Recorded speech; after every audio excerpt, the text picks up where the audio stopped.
And to top it all off, a new Pew study states that 1 in 12 babies born in the U.S. in 2008 were the offspring of illegal immigrants. That's 8% of all the little babies born that year. So clearly there's an issue here. But is changing the Constitution really the proper solution? Well, joining me here in the studio is John Wahala, Assistant Director at the Center for Immigration Studies.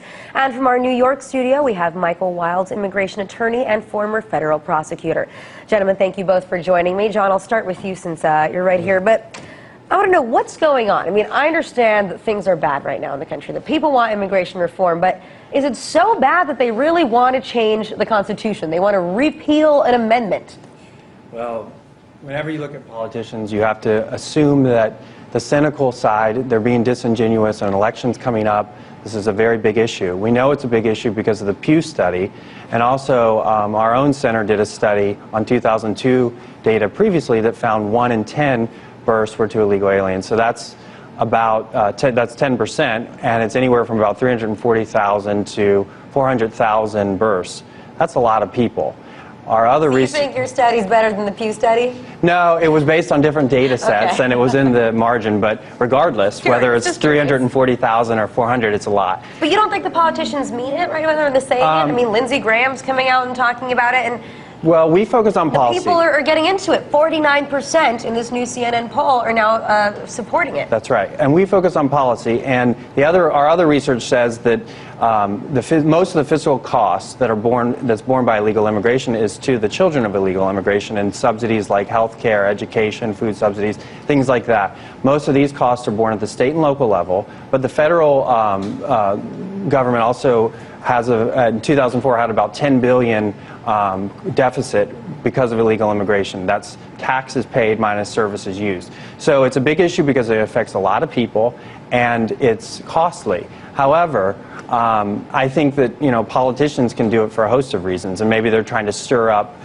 public sentiment before the big election. Well, maybe. I don't know if we can believe the politicians here or not, but just think about it. Michael, what about you? I mean, now that we know, especially how many children are here, too, what happens if they do actually repeal the 14th Amendment? What happens to these 4 million children that were born to illegal immigrants just in 2008? I don't think, as you started alone in the beginning, we need to change the Constitution. We should really fix our broken immigration system. Simply put, we would be repealing and reversing 150 years of constitutional jurisprudence. The 14th Amendment is not just directed towards immigrants, it's directed to a whole plethora of legal issues. I spend my day, my father before me, who established our law firm in Midtown Manhattan, helping people throughout this nation get visas, green cards, citizenship. My dad represented John Lennon. Can you just imagine that we're now deteriorating, the dialogue is rapidly deteriorating to the point where we're going to go after babies and children? Now, I'm a former mayor, and I do know well the cost that communities have to pay for mending people in hospitals, for fixing and educating individuals that don't have the right to be here. Go after the parents. But if you want to take away the inventory of education, those wonderful people, those babies who are defenseless, you cannot sponsor somebody until you're 21 years old. And last I knew, I have 4 children myself, it's very difficult to smuggle yourself across a border. And this whole thing is just a lot of xenophobia and a lot of media-ridden, you'll forgive me, debate in an election time. And I agree with the other speaker, because the truth is, all of this is obfuscation. There is zero chance that the 14th Amendment will be repealed. Both houses of Congress would have to ratify a change to the change of the Constitution, and it goes against the DNA of this nation, which is a country founded on liberty. Now, we're all agreed that we have a broken immigration system and that we have porous borders and a no departure system and a lot of problems. But we're not going to fix the problems by putting a Band-Aid on cancer. What do you say to that? Band-Aid on cancer? No, I agree. The heart of the issue is what we're going to do with illegal immigration. Are we going to start enforcing the law, which is the heart of the matter, or are we going to talk about the 14th Amendment, which is kind of an ancillary thing? Now, when you say enforcing the law, what do you mean by that? Well, we advocate a policy of attrition through enforcement, where we would just enforce the law and enact state and local officials in that, and predicated on worksite enforcement, where we have a database that's simple and easy where if a prospective employee comes for a job, they can be checked very fast to see if they're here legally. But going back to the 14th Amendment. If I may, I think that's a wonderful focus, and I agree that it's important to prosecute employers that break the law. But if we just take the guys with the guns and the handcuffs, let's rack them up. There are 7,000 ICE agents, and there are about 12 million unlawfully documented people. So if there aren't enough handcuffs, beds, and airplanes to remove these individuals, and we're going to punish employers in a very trying economy, that's just one part of it. We need to have a way to introduce people into the system that will respect the law and at the same time complement our troubled economy. So just enforcing employers, while in principle sounds right, won't fix the problem holistically.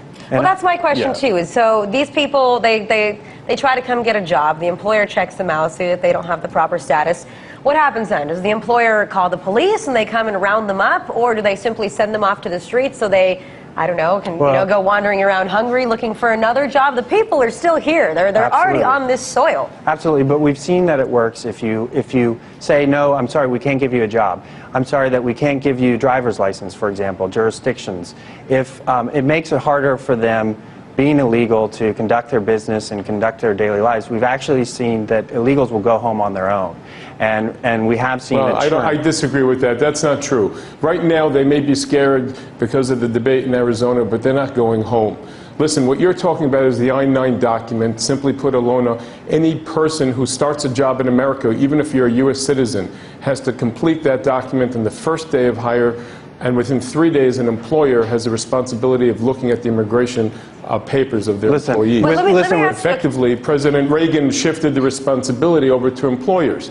It's the government's job to do this. And we're not arguing. To do it, and they're not doing a good job, we need to actually enforce it. But I think that's just one part of the problem. Employers are going to do this if they go unenforced. We're not arguing. We're not arguing. Okay, but see, I'm a girl, so maybe this is the part of the this whole story that I find the most interesting is, of course, this whole study about how many children there are that are born to illegal immigrants, and this Pew study actually only looked at families where only one of the members is an illegal immigrant. So what do you do with these people that, where their girlfriend, their husband, their wife might be illegal? Look, it's a very difficult situation, and I agree that employer sanctions isn't the only thing.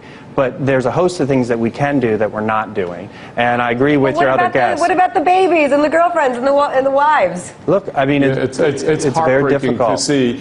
In our office, I have to tell you, there isn't a dry eye some of the weeks in recent years. We've had mothers and fathers separated, children that are separated then from parents. I've had World Trade Center spouses who lost one in the attack, and now children are facing to be separated from the surviving spouse. No, there are broken immigration laws, and there are shades of gray. We have one spouse of some woman who was driving, and this is horrendous, following the 9/11 attacks, and a pole by a National Guard truck went into her truck, killing her husband, her mother, and a child, and she's facing immigration challenges. Yeah, so, and those are the web stories. Of terrorism has. Those are the stories that really make us realize that something needs to be done, some kind of reform, but a reform that is logical and humane and doesn't simply change the Constitution or try to wipe all these people off of, the land of the United States of America. Sure. Don't punish babies. And don't punish the babies. I agree with that. I agree with that. Thank you both for joining me.